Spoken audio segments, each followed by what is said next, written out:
Tá funcionando bem o microfone, tudo certinho, o volume tá bom, dá para vocês me ouvirem? Perfeito, perfeito. Então, eu vou pedir para agora todo mundo fechar os microfones, tá? E eu vou começar a leitura. Vocês estão conseguindo ver a tela? Então? Sim. Maravilha. Então tá, só para a gente entender aqui como é que funciona o livro, vocês vão ver aqui que no sumário dele, né, ela começa com madrugada, manhã, noite, tarde, anoitecer e noite. Então, a gente vai ter 24 horas de um dia, tá? E a gente vai entender do que esse dia é, mas é muito importante inspecionar o livro, né? E no sumário a gente já tem uma dica do que a gente vai encontrar. Eu já mandei para vocês também o material da capa, explicando por que é dessa capa. Ela é uma capa que não é exclusiva do Brasil. Praticamente todas as edições do mundo escolheram manter essa capa. A Irene Solar, ela é artista plástica e depois eu vou tentar compartilhar com vocês algumas coisas que ela fez, algumas obras de arte que ela expôs e tal. É possível achar isso tudo na internet. Mas ela não escolheu essa capa à toa. E essa capa, ela vai dizer muito do que a gente vai encontrar no livro, que é uma mesa, tem comida, tem mulheres e tem um demônio. Então, a gente vai encontrar muito isso aqui no livro. A cozinha é uma coisa interessante que a gente vai ver aqui. Vamos lá, eu vou começar a leitura. Então, o primeiro é madrugada. Daí ela tem uma epígrafezinha que fala: parecia malvada, mas era apenas velha. Da Ana Szabo. A escuridão era roxa e movediça, opaca, grená, e também azul, fremente, mosqueada, cega, espessa, funda e brilhante ao mesmo tempo. Estava infestada de vermes, de galhos, de tremores, de nervuras de nódoas. As manchas indiscerníveis eram as paredes abauladas de um aposento. O teto, uma cama, uma mesinha de cabeceira, uma cômoda, uma porta e uma janela. As trevas crepitavam, agitavam-se, murmuravam, roncavam. O ronco era nasal, amortecido e áspero. Rangia, engolia e sufocava. A fonte do bramido era a cama, o vulto que dormia no meio. Uma mulher velha, corpulenta. A Bernadetta estava de olhos fechados, pálpebras de lagartixa, sem cílios, a boca aberta, os lábios lilás esmaecidos, os cabelos sebosos e compridos espalhados pelo travesseiro. Era feia. Ou assim achava a outra mulher, a Margarida, sentada a seu lado numa cadeira de vinho, com as mãos juntas no regaço, girando os polegares. Eu amo a introdução desse livro. Vamos tentar entender um pouquinho do que a gente leu aqui. Percebam que a Solar tem uma coisa que é muito dela, que é o excesso de adjetivos e essas frases que são apenas um verbo. Um verbo. Isso tudo vai agregando cenário, tá? E vai agregando cores. É como se cada adjetivo fosse uma cor colocada. E eu associo muito isso ao fato dela ser artista plástica. Associo muito o fato de como ela observa muito o ambiente, observa o cenário e pinta a necessidade de adjetificar tudo e colocar tudo muito curto, porque é assim que se constrói uma tela, é de pincelada em pincelada.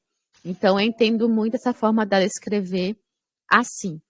Mas a gente entrou aqui na madrugada, a gente está no cenário de uma mulher que parece que está moribunda em uma cama, acompanhada de uma outra mulher assistindo esse momento.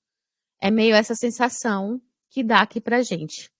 E o clima é um clima meio tenebroso, né? Um clima de morte, dá uma sensação de clima de morte. Então a gente tem duas personagens aqui. A Bernadetta, que é essa mulher que está na cama, e a Margarida. Certo? Todo mundo na mesma página que eu aqui nesse momento? De boa? Vamos lá. Daqui a pouco eu leio o comentário de vocês, tá? Só pra gente seguir um pouquinho aqui. Na cama, a Bernadetta aspirou uma lufada brusca de ar. Abandonou pela metade o ronco abafado e parou de respirar. Vocês entendem esse suspiro final? Lá fora ouviu-se o canto de uma coruja e depois silêncio. A Margarida parou os polegares. Esticou o pescoço, observou a velha e por um momento pensou que já tinha ido. Que havia chegado a hora. Mas o abismo escuro da boca da Bernadetta suspirou, inalou e tomou a ronqueira. Eu não sei se vocês já assistiram alguém no leito de morte e essas respirações finais. E às vezes parece que é o último suspiro e não é. Né? Então é meio isso, ela parou, aí ela achou que tinha morrido, aí ela continuou depois a respiração. E a Margarida voltou a se recostar na cadeira e continuou girando os dedos. Era uma velha desmilinguida, com a cabeça de pardal, olhos severos, boca inflexível, bochechas magras, pescoço enxuto e ombros caídos.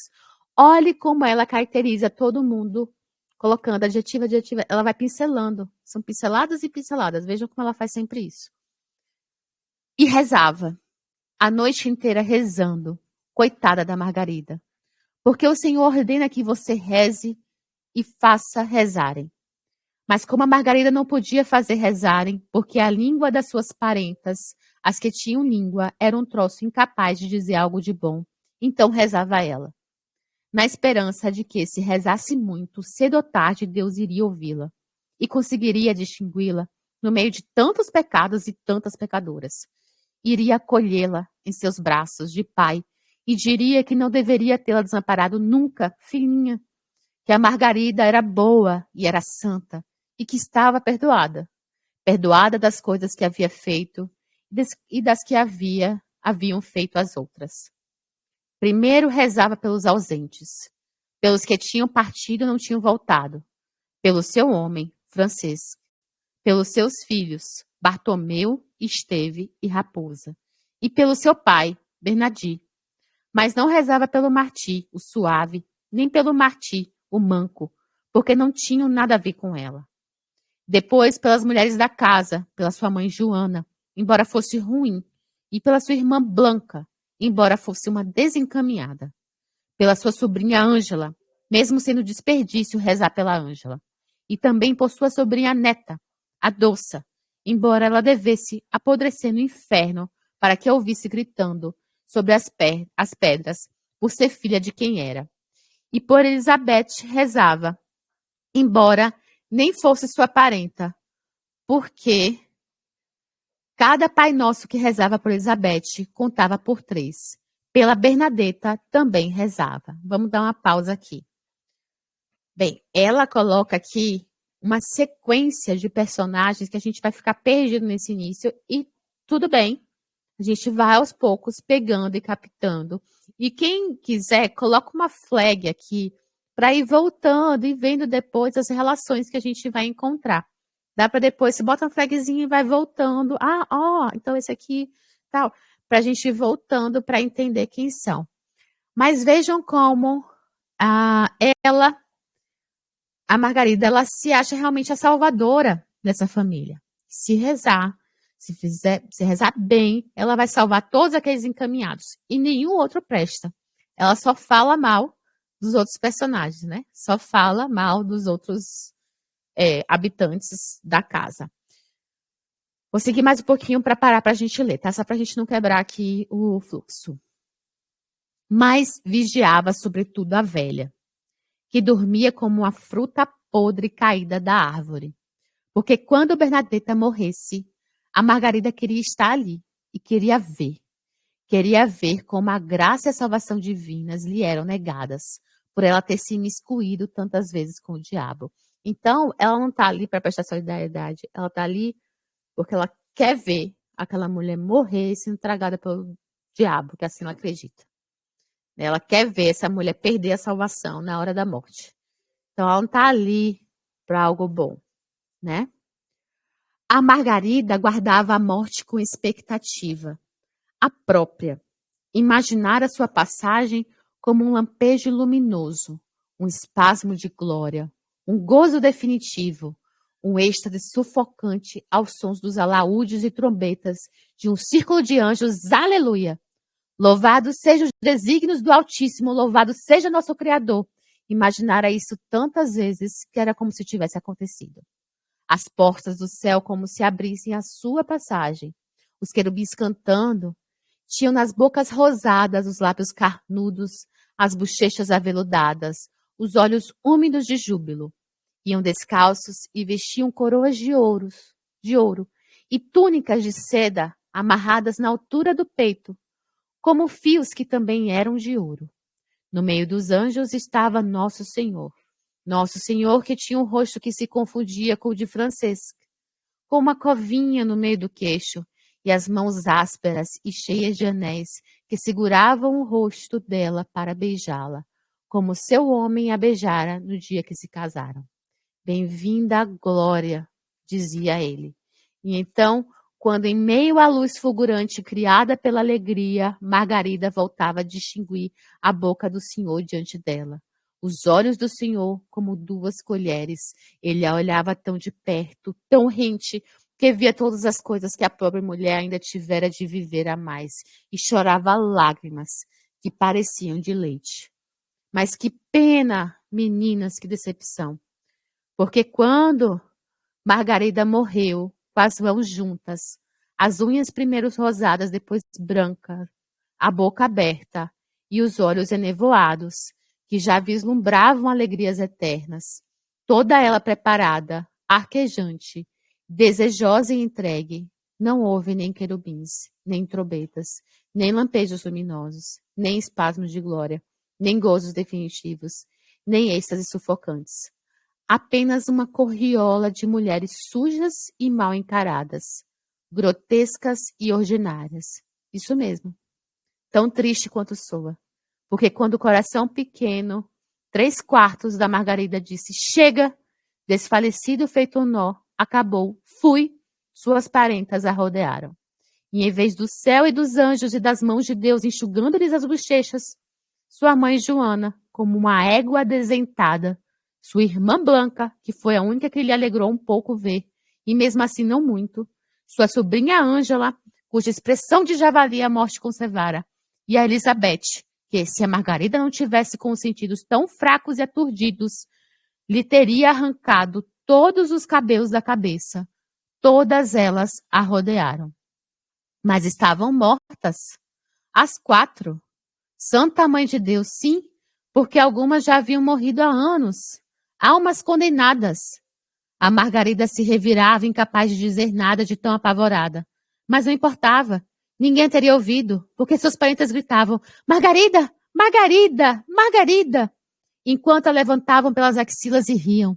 E sua mãe sorria para ela, mostrando as falhas do dente e dizia, bem-vinda, Margarida, bem-vinda! Como se fosse o próprio demônio, abrindo-lhes a porta do inferno. A pobre Margarida, ainda morna, olhou-as com os olhos com 2 pinhões horripilantes como estavam, assustadoras, mais feias ainda do que como as recordava, e achou que estava sonhando, que não era possível, não tinha morrido, não era assim de jeito nenhum, não, por favor, Senhor, por favor, pelo amor de Deus, pela Virgem, por todos os santos de todos os anjos. Vamos parar aqui.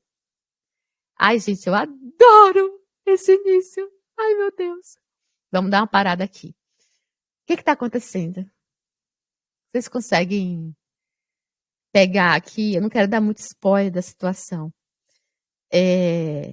Mas podem escrever ali. O que vocês acham da coisa? Eu vou parar um pouquinho para ler o que vocês escreveram. É muito bom, gente. É muito gráfico, é muito gráfico, é muito... É cena de cinema, assim. Eu acho muito bom. Vamos lá. Deixa eu ver. Bom dia, pessoal. Não li o livro ainda. Bom dia, pessoal. Que saudade de vocês. Jéssica! Bom dia, feliz aniversário. Obrigada, Dan. Obrigada, gente. Obrigada, Tássia, Aline. Cacá, adoro que ela traz um movimento visual. Começa com a escuridão e essas pinceladas puxam para a pessoa na cama. Parecem bruxas, mas não tô sentindo ruim da palavra, o arquétipo mesmo. Eita, que potência, tá? Comentou. Gente, comenta no... lá na aba. A Elba conseguiu entrar? Alguém viu se ela conseguiu entrar? Tem muita gente que eu não consigo ver. Dá uma olhadinha, se a Elba conseguiu. Deixa eu ver aqui. Eu sonhei a noite toda com esse início. É tão gráfico que ficou na minha mente. Então tá. A gente tem a Margarida, que ela fala que ela tá morta. E ela tá vendo a Bernadetta morrer. E ela fala que quando morreu, as parentas mortas receberam ela. Entendeu? Ela tá cumprindo a mesma coisa. Tá esperando a próxima parenta vir. Pegaram isso?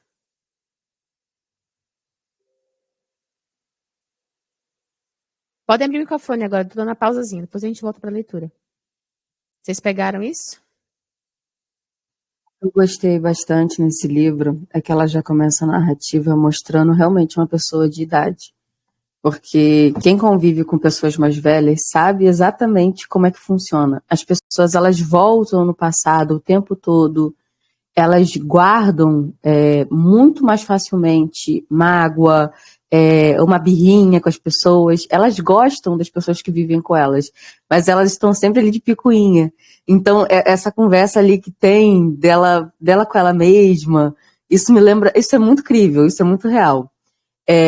Essa ideia também de que a pessoa que cuida, a pessoa que está próxima, tem uma raiva, isso também é muito real, isso acontece em vários casos, porque é uma relação simbiótica, né?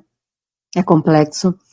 E tem essa estrutura familiar meio doida, porque ela apresenta muita gente. Inclusive, eu mandei para vocês, quem quiser já pegar uma colinha, uma árvore genealógica, tá? São 2 imagens. Eu recomendo abrirem ainda. Espera um pouco. Lá pro final, chequem como tá de vocês. Mas a Cá mandou lá em spoiler para ninguém, de repente, que não pegar. Quem já terminou, não conseguiu pegar nada, talvez valha a pena você dar uma revisitada e tudo mais.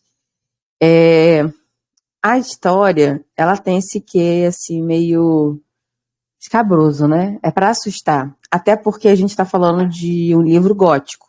Então, vai brincar, sim, um pouco com esse terror físico, né? Aqui ele não chega a ser tão psicológico, mas a descrição dela é carregada. É sempre puxado pro grotesco. E é proposital, é para ser assim. Então, se você está lendo esse livro e está tendo pesadelos, é a proposta da autora. Ela quer que você tenha uma visualização do grotesco. Essa parte é muito emocionante. Eu sou muito fã de Jean lendo livros. Eu acho que ela tinha que fazer um cursinho, começar a fazer audiobook aí pra gente. Essa parte da Margarida, gente, eu amei. Eu me senti, eu falei assim, meu Deus, imagina ler isso aqui de noite. Muito bom.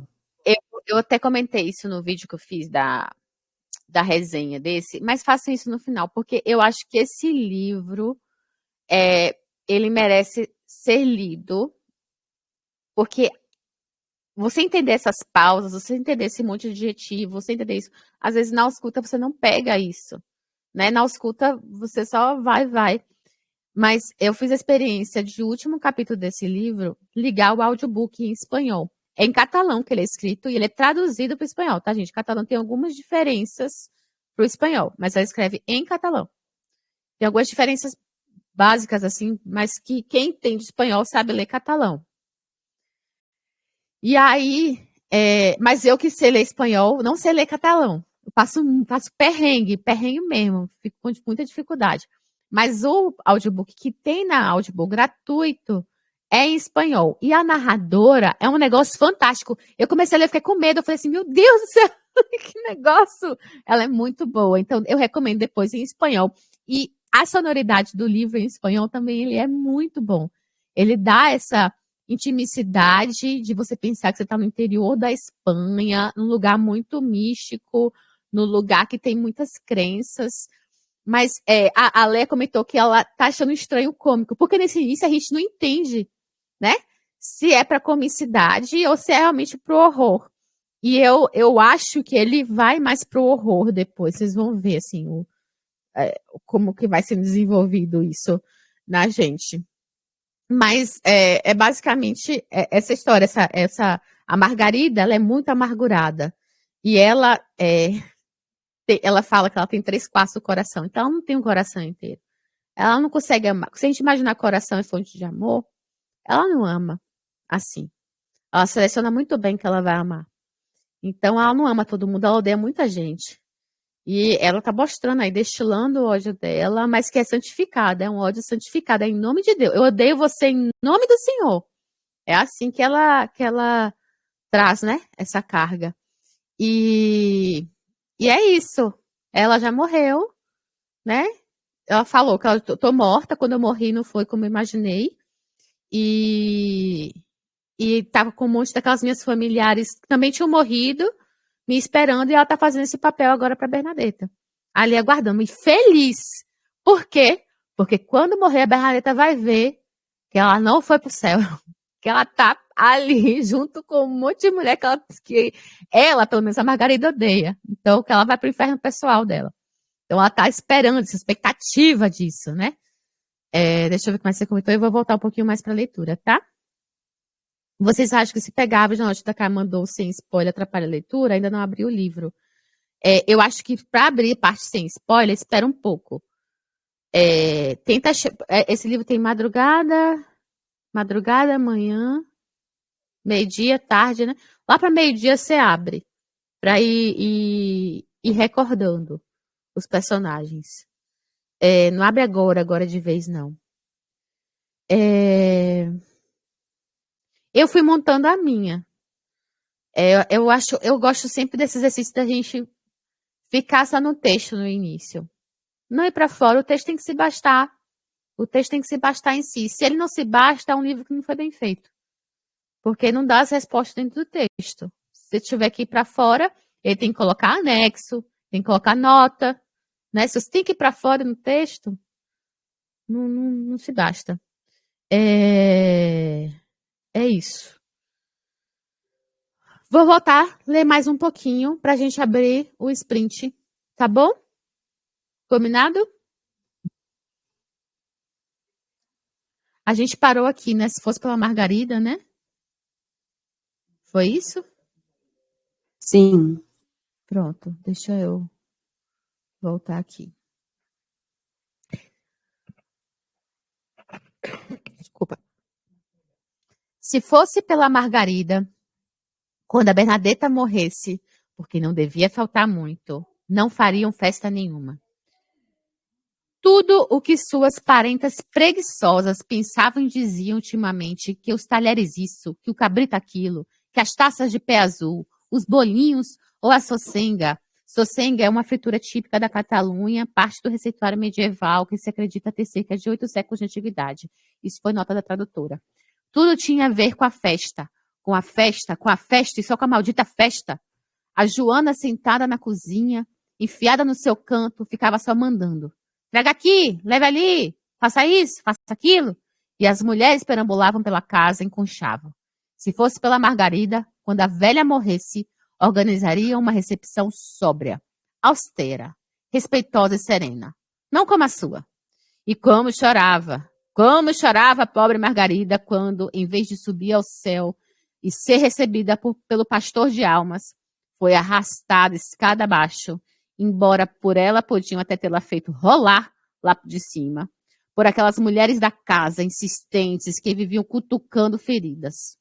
Foi levada até a cozinha e a puseram sentada à mesa posta, com pratos, copos e caçarolas.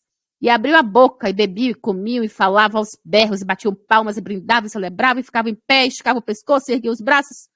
O prato repulsivo que colocaram na frente dela se encheu de lágrimas, como a sopa. Mas nenhuma de suas parentas se dignou a consolá-la. Nenhuma. Nem sua mãe. A mãe que a arrancara de dentro de suas entranhas e que era só deboche e gritaria, e bebia e contava casos e dava pancadas às mesas com a bunda, a mãe dela. Só excitação e farra, a Joana. Trepara em cima do banco. A Margarida olhava amedrontada. As outras gritavam e atiçavam, dançavam, como se não tivesse memória ou quisesse espantá-la. Como se não lembrasse o que não queria lembrar. como se naquela cozinha horripilante, cheia de fantasmas, as coisas passadas não importassem mais. Vidas inteiras, as filhas e as mães. Meu Deus, como na releitura isso tudo fica muito forte. Depois a gente vai discutir mais coisas que eu não posso antecipar aqui para vocês. Mas vocês entenderam a capa do livro agora? Vocês entenderam? Essa cozinha é um centro dessas mulheres mortas, né? Que estão ali, presas a essa casa. Elas estão na mesma casa. Estão lá, na cozinha, fazendo o que faziam sempre. É isso. Acho que eu vou parar um pouquinho aqui para começar o sprint. Eu leio mais. O que vocês querem? Digam aí.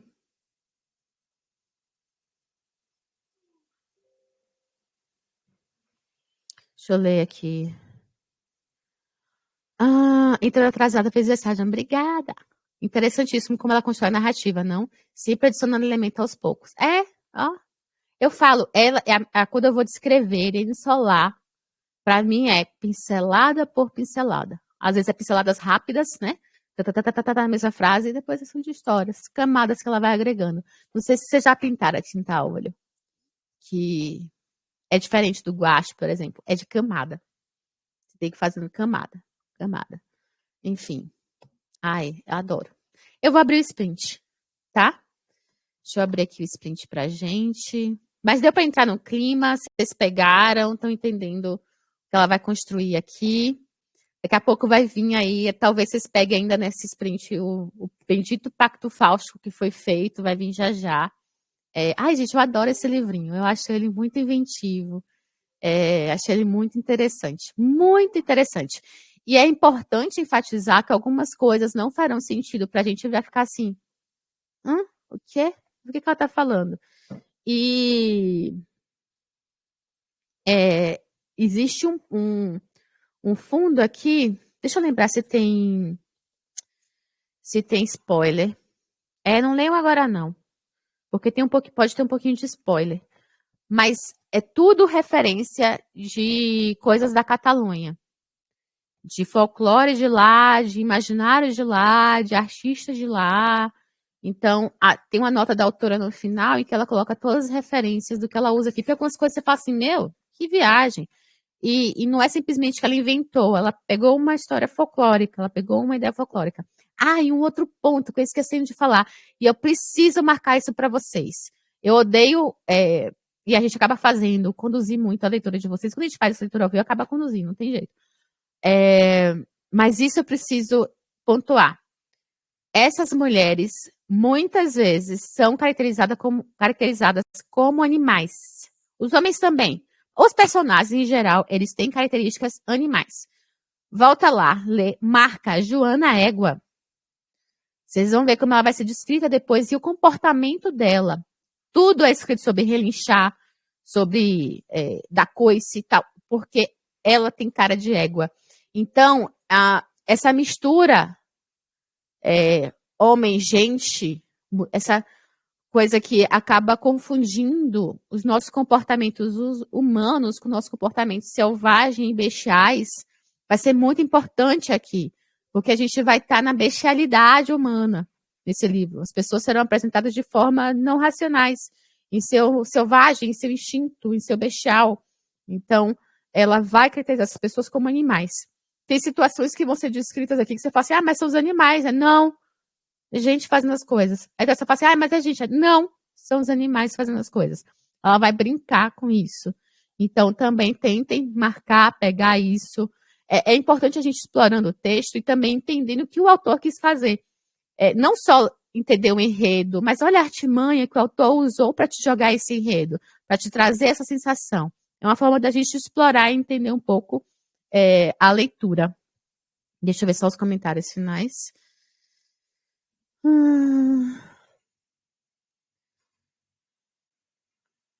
Deixa eu voltar aqui.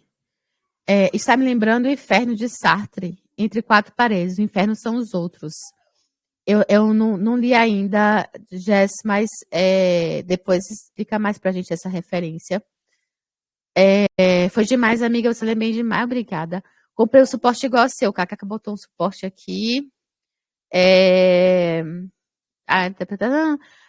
ajuda como entendimento da história. Eu acho que para esse início, para a gente pegar o ritmo dela, é bom ter um pouco disso, mas lembra que eu estou interpretando. E é importante vocês construírem a interpretação de vocês.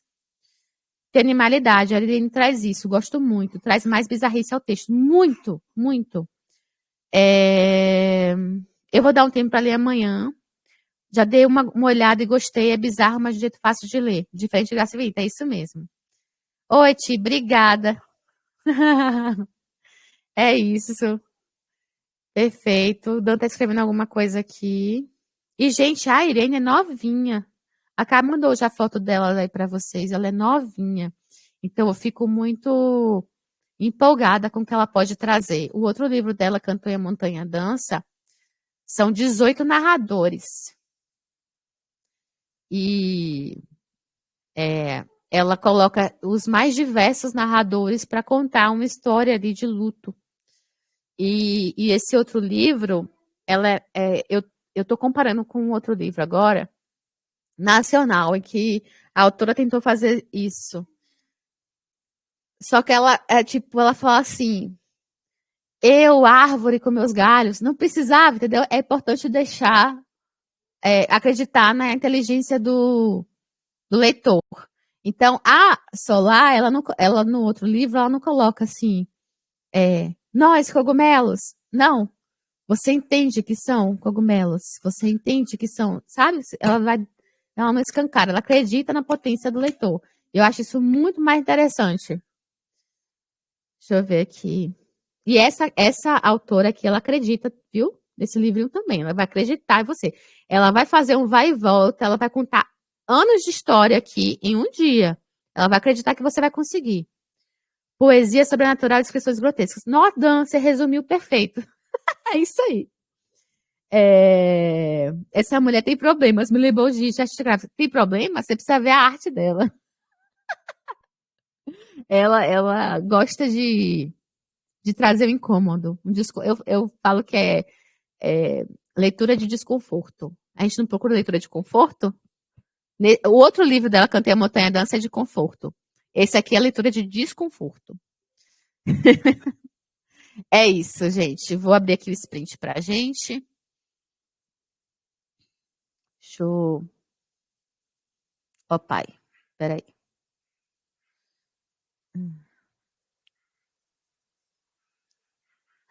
Ai. Fechei vocês, peraí. Deixa eu abrir um cronômetro para nós.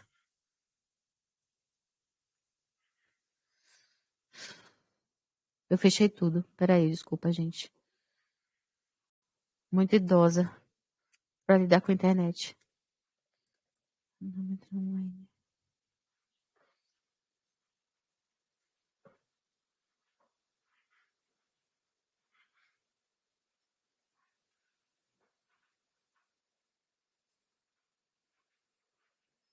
Eu vou colocar 25 minutos de leitura. Aí depois a gente conversa. Deixa eu tirar aqui a... Vou falar, tirar a apresentação. Tá dando como se fosse vídeo pausado. Eu vou tirar aqui. Melhorou? Resolveu? Sim, resolveu. Deixa eu apresentar agora o cronômetro. Share screen.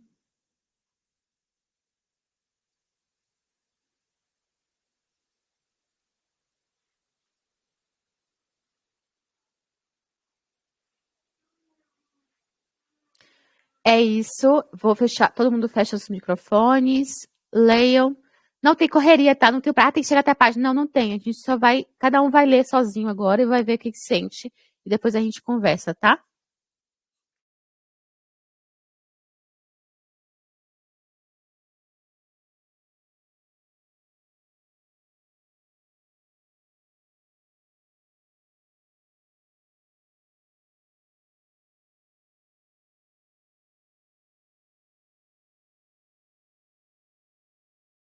Eu acho que tá mudo. Ai, perdão, eu tava falando. Eu falei que eu queria ouvir vocês, que podem escrever, eu abri o microfone. E o que vocês estão achando? Depois eu quero fazer uns comentários finais sobre algumas coisas que a gente leu para vocês irem pegando as nuances desse livro. E que não gostar está permitido, gente. É uma literatura de desconforto, então tá tudo bem não gostar também.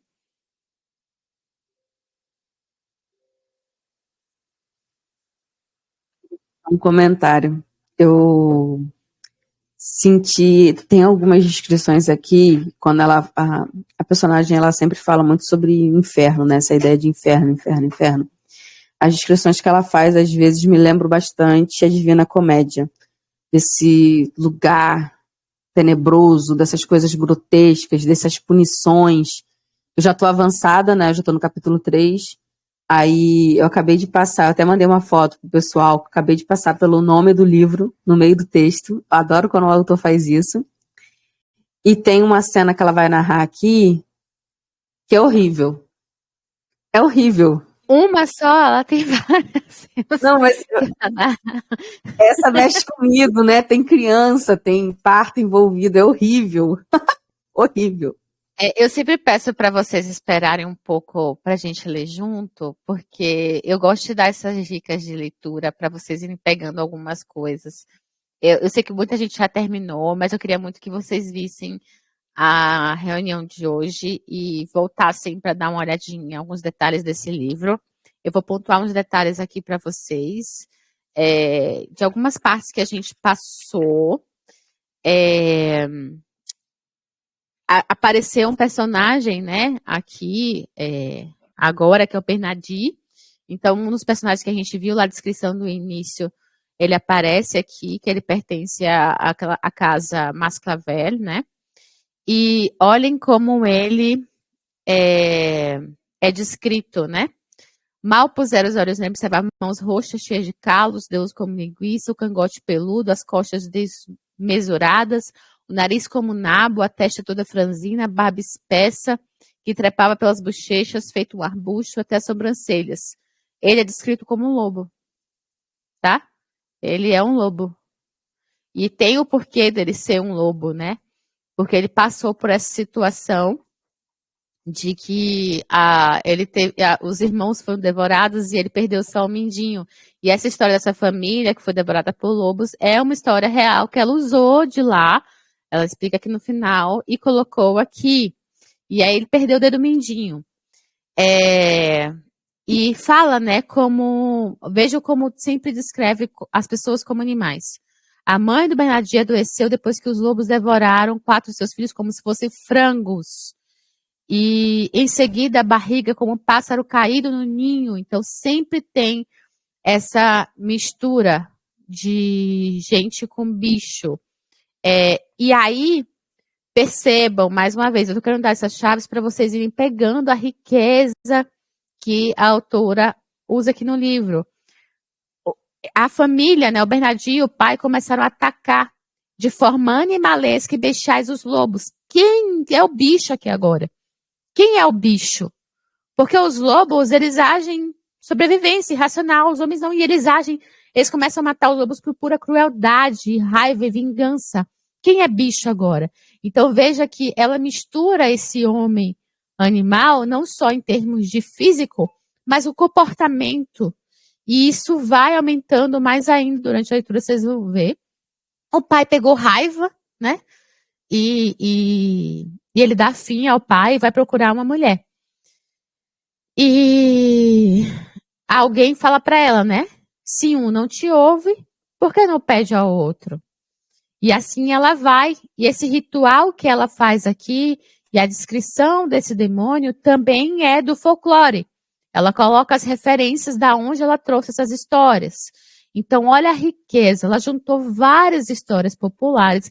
A gente estava conversando ontem sobre algo que existe na literatura mais nordestina, contemporânea de hoje em dia, que é a Jade criou toda uma tese dela de mestrado sobre isso, depois posso mandar para vocês, que é o regionalismo fantástico, que é o uso da literatura, dessas histórias regionais, para contar o fantástico e o mágico. E ela usa aqui, só que lá da Catalunha, né? E é muito gráfica. Como ela é artista plástica, ela sabe escrever esse touro de uma forma muito gráfica. Por que touro? Porque ela pegou do folclore lá. E ela pede que quer um homem inteiro com um pedaço de terra e um teto, né? E muito engraçado a parte do cogumelo, não sei se vocês chegaram, que ela vai descrever o órgão sexual do marido e ela descreve como cogumelo, página 21, voltem lá depois para quem não pegou. E eu vou até aqui o nascimento dos filhos, tá? Ela fala pro demônio, eu pedi o homem inteiro, você não me deu. E aí chuva, chuva, chuva, chuva, e ela começa a ter os filhos.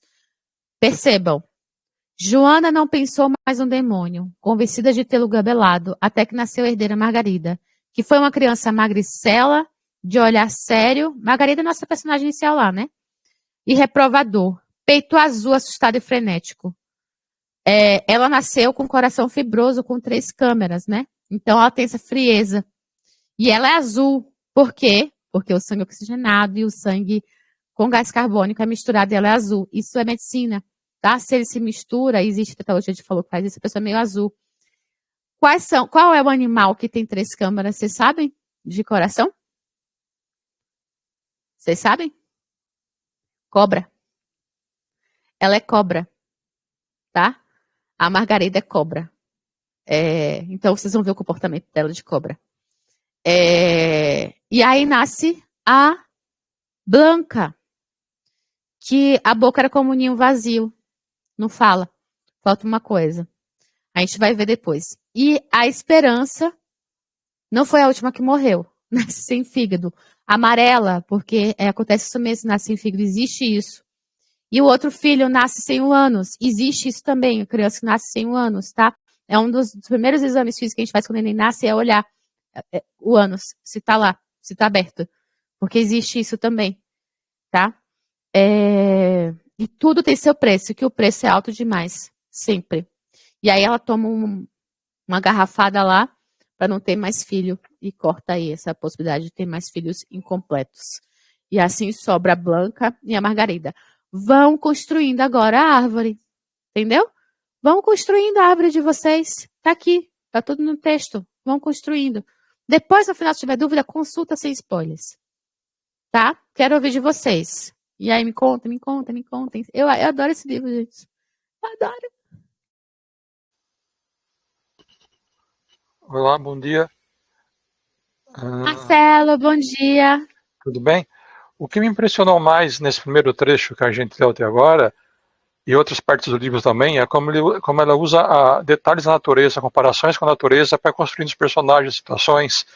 E assim, como é que eu posso dizer? Tudo muito orgânico, tudo muito natural, não tem, sei lá, tudo meio selvagem, cru, sabe? Não tem nem vestígio de civilização, de bons modos, de uma etiqueta de comportamento, tudo muito cru, muito violento até, sabe? Achei interessante isso. Ela explora a bestialidade, né? Isso, Ela explora exatamente. isso. Exatamente. E eu vou antecipar algo que pode ser interessante. Anos vão passar e a modernidade vai chegar. E vocês vão ver como ela vai descrever a modernidade. O tempo atual. Por exemplo, o micro-ondas. Vocês vão ver. Porque a gente sente uma ancestralidade aqui, né? Parece que é algo muito antigo. Mas a modernidade vai chegar. E aí vocês vão ver como ela vai descrever isso. É muito interessante. Eu demorei um pouco a perceber que era em tempos atuais, depois que eu percebi o que ela estava descrevendo com... Eu não vou falar aqui para não dar spoiler pro pessoal, mas a maneira como ela descreve as coisas mais modernas, eu demorei um pouquinho a perceber, mas é isso mesmo. Perfeito. Deixa eu ver o que mais. A Mayra, já tô obcecada, querendo tudo que ela escreveu. Eu também. Ela tem 4 livros lançados, tá? Um que nunca foi publicado, que é o primeiro. Canto e a Montanha Dança, que foi o segundo que a gente tem aqui pela Mundaréu.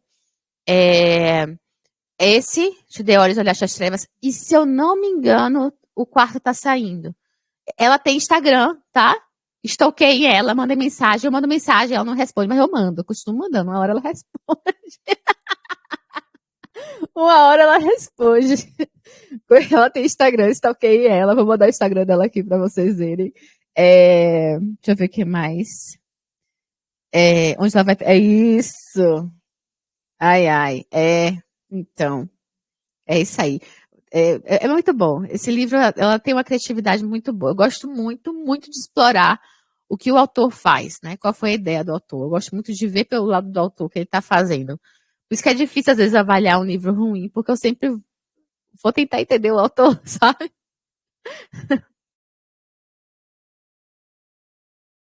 Comentem. Eu tô adorando. Já tô na metade, praticamente cheguei em 40%. A leitura vai muito rápido. Só que ela choca, né, profundamente. Eu entendo que quem não tá muito acostumado tem um choque duplo.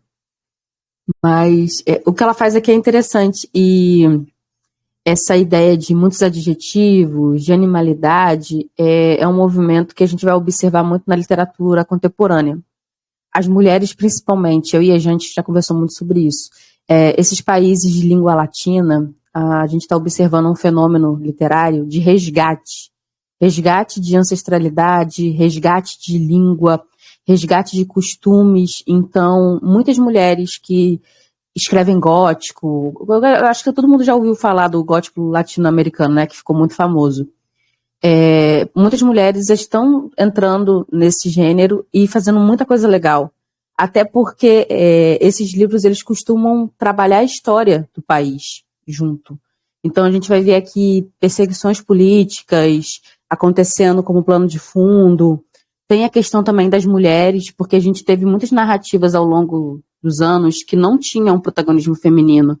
Então essas autoras elas pegam essas histórias de ancestralidade contadas por mulheres.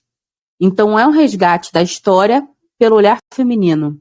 É muito legal. Vocês vão curtir a experiência. Mas é um livro assim que pode ser desafiador, por ser uma experiência diferente, né?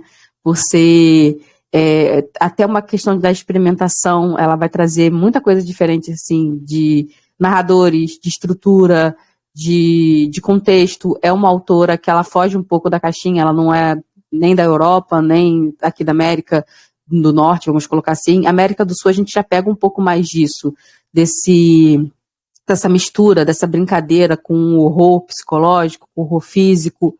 Só que isso é um movimento mais atual na literatura. Então, se a gente está muito nos clássicos ou livros mais setoriais, assim, por países, a gente ainda não está curtindo muito esse movimento. Mas tem o horror, gente. Eu falo que a precursora disso, que não era nem da América Latina, é a Emily Brontë.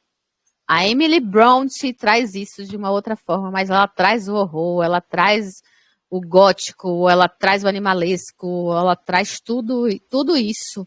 Tudo. Só que de outra forma, né? Sim. Gente. Vamos. Oi, pode terminar, Cá. Eu ia só comentar falando que eu e Jean estamos lendo uns livrinhos de mulher maluca, uns livrinhos assim, meio estranhos, mas que no bom sentido, tá? Então acho que esse aqui vai ser uma ótima abertura. Pode falar, Marcelo. Queria falar uma coisa, não sei se talvez vocês já saibam, esteja sendo redundante, mas aqui no Brasil tem uma editora que o forte dela é literatura latino-americana, não sei se vocês conhecem, editora Pinard. E tem muita coisa nessa área do fantástico também.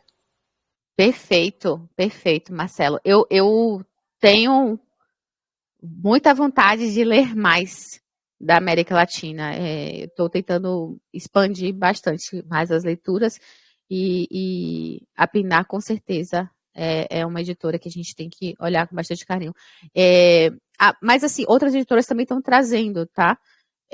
A Companhia das Letras trouxe algumas coisas. A gente tem nacional autoras que fazem isso. Eu vou começar a ler agora a Ana Paula. Eu ganhei o livro da Cá agora de aniversário, que ela faz isso também. A Ana ali falando, tem outras autoras que fazem isso. A gente leu recentemente no México uma outra autora que faz isso, que é a Fernanda Melchor. Tem bastante coisa. Alguns, assim, gente, não vai agradar todo mundo e não é demérito, tá? Tem alguns que são muito fortes, muito pesados. Esse livro aqui, eu considero ele intermediário, porque como ele coloca tudo dentro do mundo animal, existe um afastamento, tá? que protege a gente, protege nosso imaginário de alguma forma, tá? Mas outras autoras são mais viscerais, tá? E colocou na carne humana mesmo. É isso, gente. Vou encerrar por aqui. Temporada de furacão tem essa vibe? A vibe é pior. É muito pior. É muito pior. E é cheio de tópicos sensíveis, tá, gente? Pelo amor de Deus. Temporada de furacões é um livro para tópicos sensíveis. Tem que olhar a listinha lá de alertas, pelo amor de Deus, que ele é muito pesado. Lembrou de As Bacantes? Boa! Que lembrança boa, Estela! É total! Caramba! É total! Você vai ver aqui cenas de As Bacantes, elas fazendo isso cozinhando animais. Perfeito, Estela. Amei. Nossa, você me fez um... Você abriu uma caixa... Você alugou um triplex na minha cabeça aqui agora. Você não faz ideia. Meu Deus, é isso. Gente, vou encerrar por aqui. Muito obrigada. E beijos, vamos conversando, vão trocando, vão colocando lá. Identifiquem o animalesco, identifiquem a modernidade chegando. Cada um que vai nascer com uma falta. A maldição, eu falo, o nome é A Maldição da Ausência. E todos nós temos essa maldição. Sempre temos uma incompletude, física ou não. É a maldição da ausência. Então, esse livro fala de algo muito, de forma alegórica, algo que é muito nosso. Maldição da ausência. Tá bom? Um beijo para vocês e até.